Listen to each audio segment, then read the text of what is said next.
I sat beside my grandmother, who lay calmly and quietly within her bed.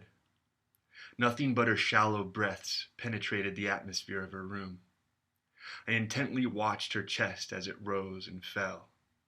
Only by the visual motion could I even discern and align the sound of those faint breaths with my audible perception. My mother was in the kitchen cooking dinner.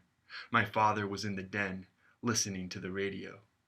But those sounds did not matter. They were distant and out of mind. As I gave my attention to my grandmother, I began to notice the uncanny vibration of life within her. It quivered with each breath as an aura of pale color. The hue of this color waned in and out of darker and lighter shades as death came and went, fighting for full, undeniable control. And with this apparition, all sounds vanished. Like a dream, I witnessed visual phenomena that I could hold no conscious understanding of or control over. Then, with a new breath, I saw the aura of life around my grandmother change as like the gentle change of a breeze. As I walked over to the head of her bed, leaned against the edge, and moved in my face close to hers. Then, with what was supposed to be her last breath, I breathed. Before she could sip in, I snagged the breath from her, taking it into my own essence, stealing away those last seconds of life she had left.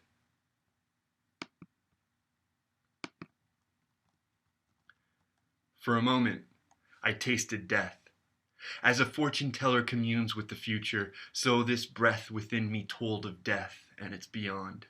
It tainted my insides, burning them, yet tingling them with vibrant, magnificent feeling. And as this breath reached the ends of its path within my lungs, I sensed the beginnings of an incredible power, an indestructible presence. This first breath that I had stolen was laid within me as a brick, the first brick laying towards the construction of a menacing apparatus. I could not fathom its shape or even guess at its purpose, but it now rested within me as an artifact of vision, destiny, and perseverance. Those things required to complete its work. I walked calmly to my mother and told her that grandmother was dead. Her first reaction was one of confusion, almost impossibility. But she soon settled into the actuality and came back with me to look upon the feeble residuals of her once vivacious mother. Again, confusion came upon my mother's countenance as she looked upon the remains. Even I neglected to notice that my grandmother's face was frozen in a haunting expression of surprise, as if that final breath of life she failed to take was her ticket to the world thereafter, and by missing it sentenced herself to the prison of her dead body, a halfway hell stuck between desirable domains. "What happened?" my mother asked me. "She just died," I said. "Something doesn't look right," my mother said, more to herself than to me, not thinking for a moment that I had any part in this outcome.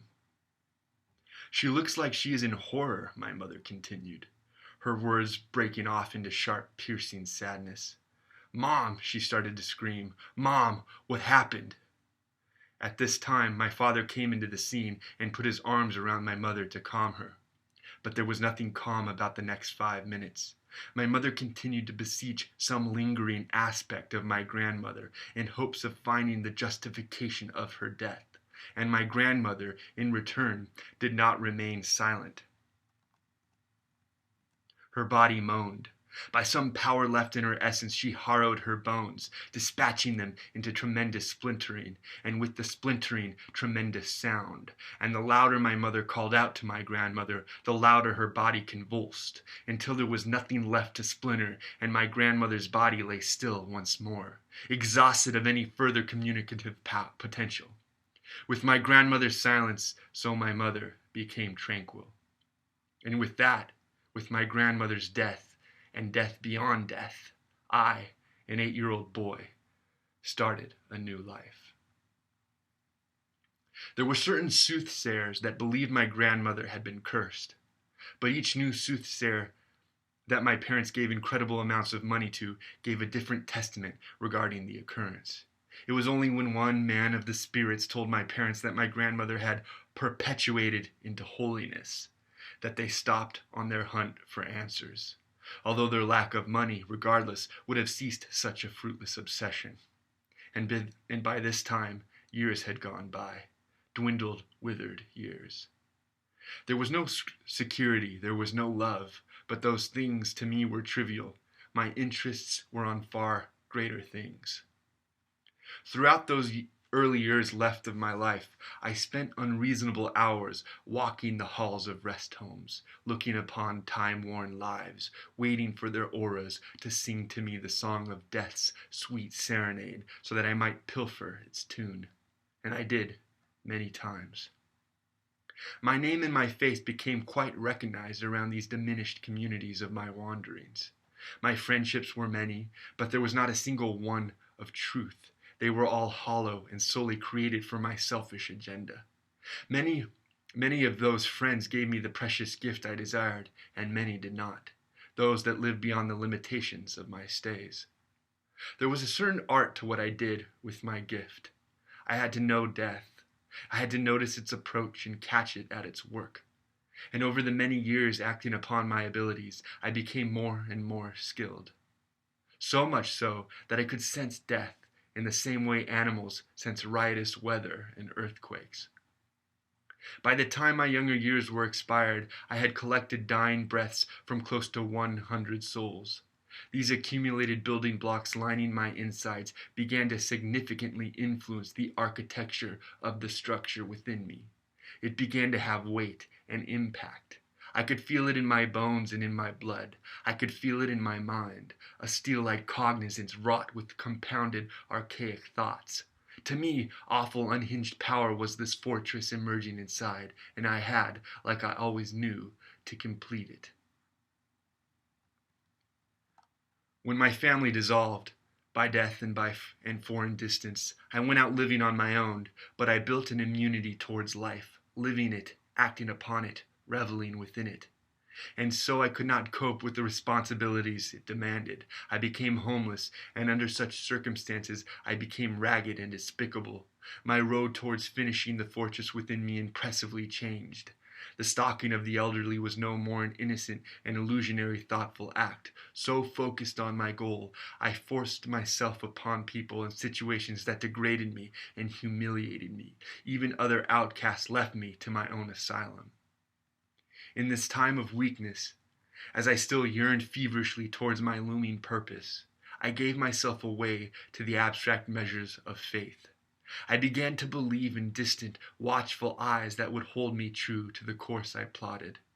In unfailing trust, I looked to those eyes in blindness to guide me on my journey, to guide me to the ones short of death, to the dead living. By tapping into an ethereal realm of strength and courage, I lived in power even while the power I strove for was unfinished. The power I did hold was hope, and although I only added 23 more dying breaths to my eternal award over 10 long years, it was in hope that I did what I did and was able to keep on doing it. At the end of that 10th year, my life again changed, for I stumbled upon one of death's loyal servants, the depository, a road where the homeless go to die. I had heard neither rumor nor story about this destitute place, but it existed as surely as living die. My hopes could never have been more answered.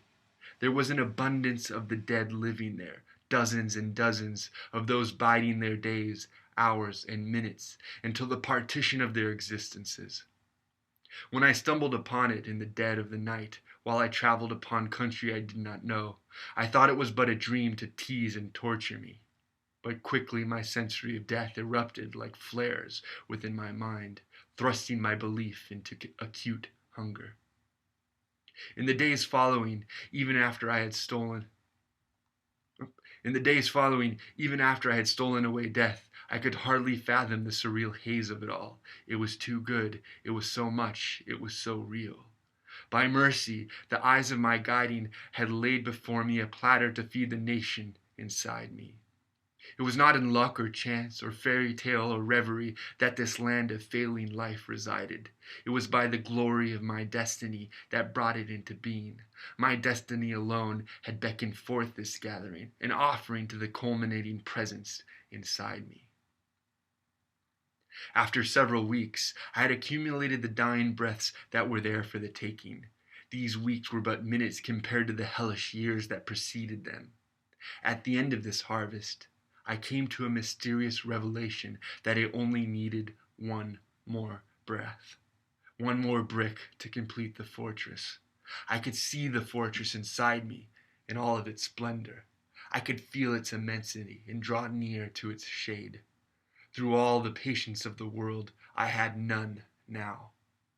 I ran as if I had somewhere to run, but running was only the result of my need. For the first time, I needed instead of wanted. I had to have this final breath, unlike any of the other breaths that I had taken. Its importance was maddening, its vacancy was deadening. With the hounds of my fate tearing at my heels, I did find my final breath 2 miles away. With the lust for death in my eyes, and the lust for death in my heart, and the absence of reason, I picked up a jagged broken plate from a trash canister when I saw the lonely man walking down the road. His aura of life was bright and full. Time was not yet claiming him, but I decided I would. I pounced upon the man and brought him swiftly to the ground, surely with bones in his body breaking in the action. I pinned him and then drew my face in close to his. My eyes met his, and I exchanged with them the fortunes of the beyond. I let him breathe. I then breathed, and then, with my left hand, I forced his mouth and nose into airlessness, clenching the orifices beneath the full capacity of my strength. With his inability to inhale, I stabbed his throat with the plate, forcing the breath I breathed to be his last. His aura, that was moments before lively, vanished. I stood up from the man to embrace and relish the completed fortress within. I waited for the final brick to slide into place. I waited for the unlocking of an unimaginable authority. But the piece did not fit. It squirmed and writhed within me, fighting for its place within the fortress, but there was nowhere for it. My blood boiled, my limbs shook. With demonic desire, the brick forced itself into a placement, but only as a puzzle piece is rammed into an incorrect spot did this brick reside, an abomination to the magnificent structure before it. And with this part placed as such, there never could be the fortress of my dreams and the power of my nightmares. The fortress could not be finished, not with that brick, and with that brick inside me, never could it be finished.